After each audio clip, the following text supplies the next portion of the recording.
Parfois, un simple changement sur une des cartes les plus consultées au monde peut redéfinir une frontière.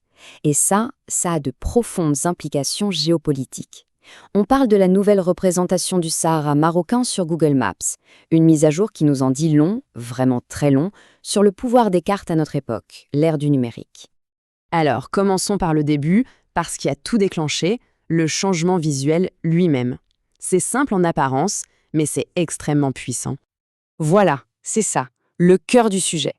À gauche, on voit la carte telle qu'elle était avant, avec cette fameuse ligne de démarcation en pointillé. Une ligne qui signalait, en gros, un statut contesté. Et puis à droite, c'est la nouvelle version. Et là, qu'est-ce qu'on voit? La ligne a tout simplement disparu. Le territoire est maintenant pleinement intégré au Maroc, avec une frontière continue, unifiée. C'est un changement visuel qui peut paraître minime, mais qui est lourd de sens. Mais attention, il ne faut surtout pas croire que c'est un simple ajustement technique. L'article source qui analyse ça le décrit comme un signal numérique fort. On ne parle pas juste de quelques pixels sur un écran, mais bien d'un geste symbolique, un geste qui s'inscrit dans une dynamique internationale bien plus large. Alors, la grande question, c'est pourquoi maintenant? Qu'est-ce qui a bien pu pousser Google à faire ce changement précisément à ce moment-là? Eh bien, la réponse se trouve du côté de la diplomatie. C'est le catalyseur de toute cette histoire. Le point de départ, c'est un événement diplomatique qui n'est pas anodin du tout, l'adoption de la résolution 2797 par le Conseil de sécurité des Nations Unies. C'est vraiment ce texte-là qui a servi de déclencheur à l'action de Google. Ici, la relation de cause à effet est limpide. D'un côté, on a une décision prise au plus haut niveau de la diplomatie mondiale, à l'ONU, et de l'autre, sa conséquence quasi immédiate dans notre espace numérique, la mise à jour de la carte la plus utilisée au monde. C'est une connexion directe.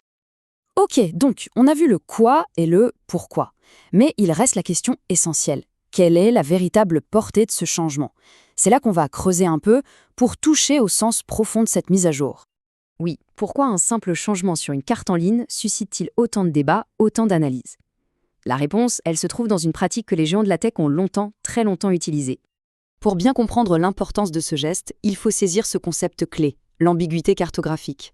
Ça a l'air un peu technique, mais en fait, c'est simple. Pendant des années, pour les zones de tension géopolitique, les cartographes, y compris les géants du numérique, utilisaient des lignes pointillées, des zones grisées, bref, ils évitaient de prendre parti. C'était une sorte de neutralité visuelle.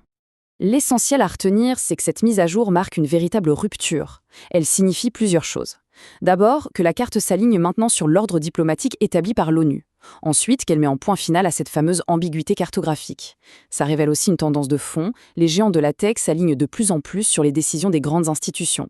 Et enfin, c'est perçu comme une confirmation de l'influence diplomatique marocaine qui est désormais visible dans l'espace numérique mondial.